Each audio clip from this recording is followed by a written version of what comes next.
Xin chào các bạn đã trở lại với căn bếp của cô Ba Bình Dương. Hôm nay chúng ta cùng làm món cá nha. Cá hấp này chỉ cần 10 phút chuẩn bị là bạn đã sẵn sàng cho một món ăn vừa đẹp vừa ngon rồi. Đặc biệt trong cách làm này, mình sẽ không dùng đến nước nha các bạn, giúp giữ được chất dinh dưỡng cũng như độ ngọt tự nhiên của cá. Món này làm nhanh để ăn cơm hay dùng trong tiệc nhỏ cũng hợp lý lắm. Nào mời các bạn cùng vào bếp làm ngay với mình nha. Chúng ta có thể xem những thành phần nguyên liệu chi tiết, hình ảnh nguyên liệu cụ thể để thực hiện món này ở cuối video, hoặc tham khảo những dụng cụ nhà bếp mình hay sử dụng bên dưới phần mô tả của video. Mình sẽ sơ chế những nguyên liệu này trước. Hành lá thì mình cắt khúc và xé sợi ra như thế này.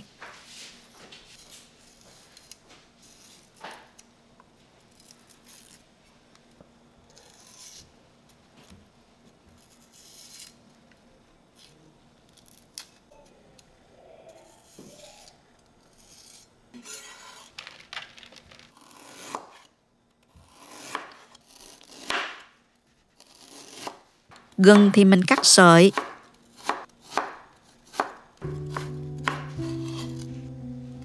Hành tây mình cắt thành từng lát dày khoảng 1 cm.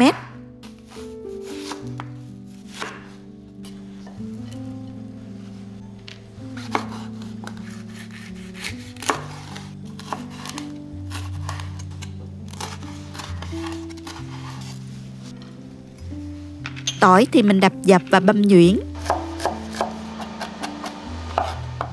Mình có ở đây một con cá đối lớn. Cá này đã được làm sạch và cạo vảy, cũng như là cắt vây và bỏ ruột ra rồi. Cá đối được nhiều người đánh giá là ngon với thịt cá trắng, chắc, ngọt và có vị béo nhẹ. Có thể được chế biến theo nhiều cách như nướng, chiên, hấp hoặc là nấu canh. Mỗi cách làm đều mang lại hương vị đặc biệt riêng. Cá này còn có giá trị dinh dưỡng cao nữa các bạn. Mình có thể sử dụng nhiều loại cá khác nhau như là cá điêu hồng, cá bông lau, cá trắm, vân vân. Bây giờ mình sẽ cắt phần đầu cá, còn phần thân cá thì mình sẽ khứa thành những khúc đều nhau như thế này ha.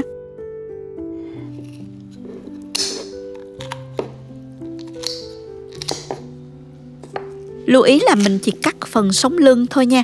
Còn phần bụng thì mình không cắt rời, để khi mình xếp ra đĩa sẽ thành vòng tròn như thế này, rất là đẹp mắt.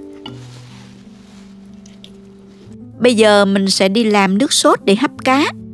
Cho một ít dầu ăn vào trong chảo và mình cho tỏi vào phi lên cho thơm.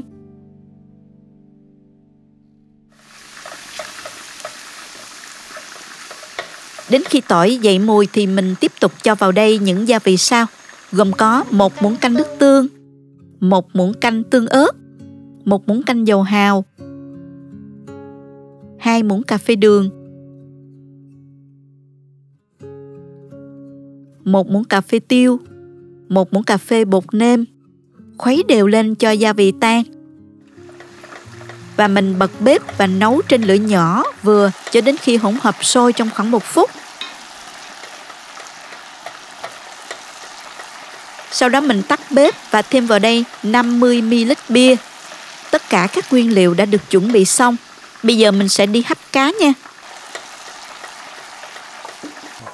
Chuẩn bị một cái chảo sâu lòng, lót ở dưới đáy chảo bằng hành tây. Như vậy khi hấp cá sẽ không bị cháy phần dưới. Hành tây cũng sẽ ra nước ngọt và thơm lắm. Sau đó mình xếp cá lên trên. Xếp thành hình cánh hoa kiểu vậy nè các bạn. Và cái đầu cá thì mình sẽ để ở giữa. Rắc hành xé sợi, gừng sợi và ớt sợi lên xung quanh, đều trên mặt cá luôn. Tiếp tục thì mình rưới phần nước sốt vừa làm lúc nãy đều lên trên.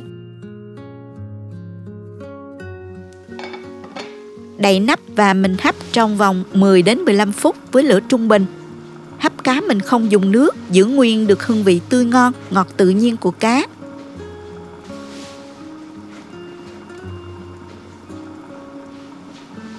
Cách hấp này giúp bảo toàn tối đa các chất dinh dưỡng ở trong cá như là protein, omega 3 và các vitamin, khoáng chất không bị mất đi trong quá trình nấu. Hấp không có nước thì cá được hấp trong hơi nóng, giúp thịt cá chín đều, mềm và ngọt hơn. Ưu điểm là cá hấp theo kiểu này thì ít dầu mỡ, giúp giảm lượng chất béo trong món ăn, phù hợp cho những người ăn kiêng hoặc là muốn duy trì cân nặng. Các loại gia vị như gừng, tỏi, hành lá và xì dầu thấm đều vào cá, làm tăng hương vị đậm đà, thơm ngon hơn. Bây giờ món ăn của mình đã xong rồi đây các bạn, mình mở ra xem thử nha. Cá hấp có mùi rất là thơm luôn, quyện với mùi của gừng, của hành cùng với những gia vị, không hề thấy mùi tanh.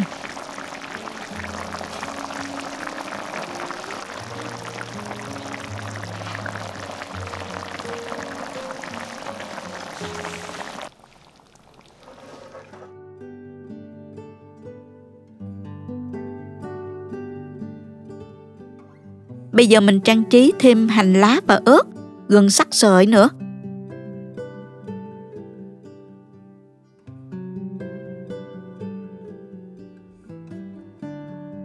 Thêm một chút tiêu nữa cho thơm nha các bạn. Lúc nãy mình cho cá vào không có nước, chỉ có một ít nước sốt thôi. Nhưng bây giờ cá đã tiết ra nước tự nhiên và từ rau củ hấp cùng. Phần nước dùng này cũng rất ngọt và thơm lắm.